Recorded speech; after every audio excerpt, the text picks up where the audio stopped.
Putin me გავიარე გვიან გამოვედი ოფისიდან ქართულთა დიდი გაერთიანებისა რუსთაველის 18-ში ფეხით წავედი და პარლამენტის წინ საკმაო ხალხი იყო შეკრებილი მიცნეს მოვიდა ერთი ძალიან ღირსეული კაცი რომელმაც მითხრა დავიწყეთ საუბარი და მე გავარცხებად შენიშნეს ეს საუბარი და მე მითხრა რომ აქ არის აზრი იმისა რომ თქვენ ხართ ნეგატიურად განწყობილი ამ პროტესტების მიმართ მე აუხსენი რაში ვარ მე და რას მე არ ვიღებ მათ ლიდერებს მითხრა სწორიაო თორე შედეგი გვექნებოდაო ამდენი ხანიო მე მთხოვეთ რომ მივიდე გარკვეულ ღონისძიებებზე მათ უნდათ კონფერენციები მოაწყონ ძალიან დეტალურად ეს არის ახალგაზრდა ხალხი დაახლოებით 30-35 წლისა თუ იქნებიან მაქსიმუმ მაგრამ ეს არის ძალიან სერიოზული ქართველები რომლებიც პრობლემის ღრმად გააზრებას ცდილობენ ეს ხალხი შეიძლება არ არის გარკვეული იმ ჯოჯოხეთურ კულისებში ქართული პოლიტიკისა, მაგრამ თავიანთი სატკივარი გააჩნიათ და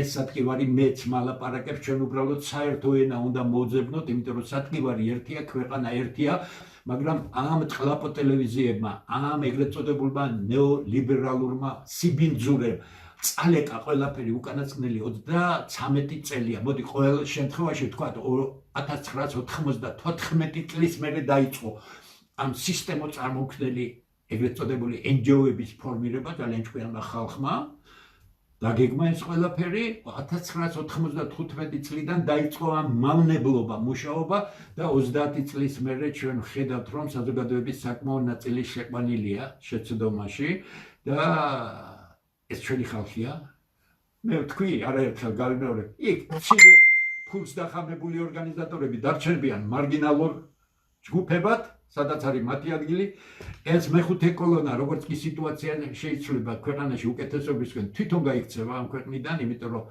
მათ მოუწყებთ სასამართლოებში ძალიან წესიერი სასამართლო გარჩევების გზით დაამტკიცონ თავიანთი უდანაშაულობა ქვეყნის წინაშე მათ უამრავი უბედურება აქვს ქვეყნისთვის რომ იტყვიან მოტანილი და იმ შესანიშნავ ახალგაზრდებს და საშუალო თაობის ხალხს რომელიც იქ დგას სჭირდება დიალოგი სჭირდება კონტაქტები და მე პირადად მზათა ვარ ყველანაირი კონტაქტისთვის ყველანაირი საუბრისათვის ჩვენ ერთი კვირის უკან ვიყავით წანისის ტყეპარკში ასე მიგდებული შესანიშნავი ადგილი საოცარი ადგილი კიდე გეუბნები რომელიც მთელი თბილისის რომ იტყვიან აი ჰაერზე გასასვლელი დასასვენებელი ადგილი უნდა იყოს არის უსაშველოდ მოულელი როგორც ამბობენ ეს არის გაყიდული სადაც არაბებმა რაღაც მშენებლობები უნდა დაიწყო ვინც არ ახართ წანისის ტყეპარკში ნანახი აუცილებლად ნახეთ ეს შესანიშნავი რატომ არის მოულელი მე ვფიქრობ რომ გარკვეული ინტერესი ქონდა ვიღაც გავლენიანს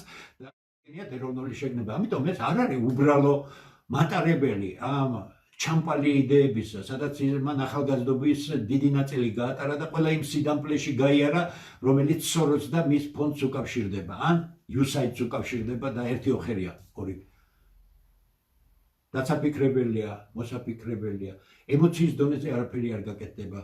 არაერთხელ გითხარით, რანაირი მიტინგებიც არ უნდა გამართოთ, რამდენი ხალხიც არ უნდა მიხვიდეთ მიტინგზე, 2-3 საათის შემდეგ მიტინგი დაიშლება.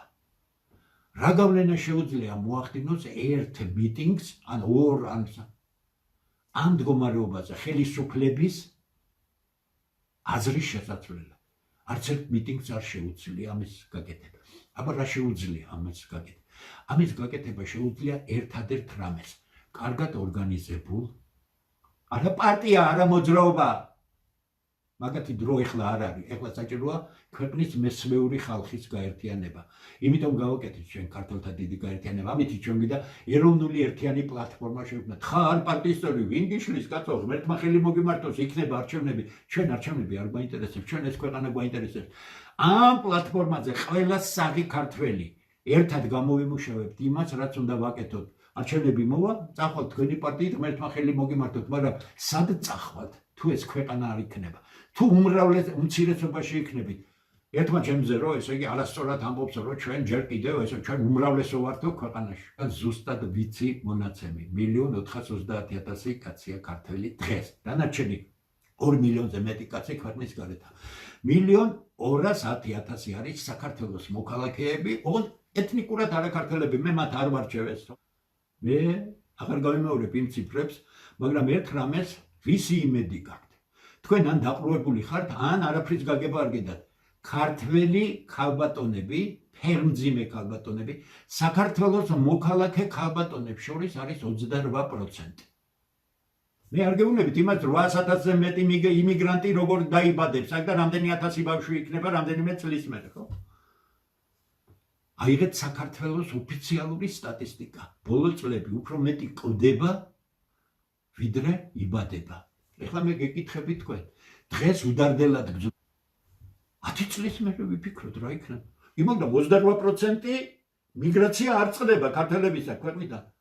რო არ იქნება, თუ ბავშვები არ დაიბადა, ქალბატონები ქვეყნის გარეთ არიან, ქალბატონების გარეშე ვინ გინდა თქვენ რო დაბადოს ახლა? არ ფიქრობთ, თუ დღევანდელი რაც არის კმაყოფილი ვარ და ხვალ ღმერთი მოგწევს, ხო, ღმერთი აძლევს იმად, ვინც მორწმუნეა, ვისაც პასუხისგებლობა გააჩნია და ვისაც ამ პასუხისგებლობის ფონზე შრომა, თავდადება და დახარჯვა შეუძლია საკუთარი თავისა. ღმერთი უსაქმურებს, ურწმუნოებს და უპასუხისგებლოებს არაფერს არ აძლევს. რომ მოკვდება ამნაირი კაცი წაიყვანს მერე თავისას. ვერ გაგიგიათ თქვენ ჩვენი საოცარი სარწმუნოების ძალა და საოცარი სიღრმე ამ სარწმუნოებისა, რომელსაც მართლმადიდებლობა ჰქვია. ამიტომ მე არაფერს არ ვამბობ. როგორ შემიძლია რაიმე ვთქვა, არასდროს რისთვის უნდა ვთქვა, ვერ გავიგე. აი, მოტივი მითხარით, მე ვინ მავალდებულებს ამ გამოსვლებს? მე დავაბალე ჩემ თავს, იმიტომ მე ამ ქვეყნის შვილი ვარ, აქ გავიზარდე ფანტასტიკური ბაბუების და ბებიების ოჯახებში გავიზარდე ერთი და მეორე მხრიდან. ფანტასტიკური მშობლების ხელში გავიზარდე. რატომ უნდა თქვა? მე არჩევნებისთვის მინდა თავი მოგაწონოთ? მე ვიყავი, წამოვედი, იმიტომ რომ ჩემს ცხოვრებაში ამაზე საჟინელ ადგილზე, ვიდრე პარლამენტი იყო, არ ყოფილ ვარ.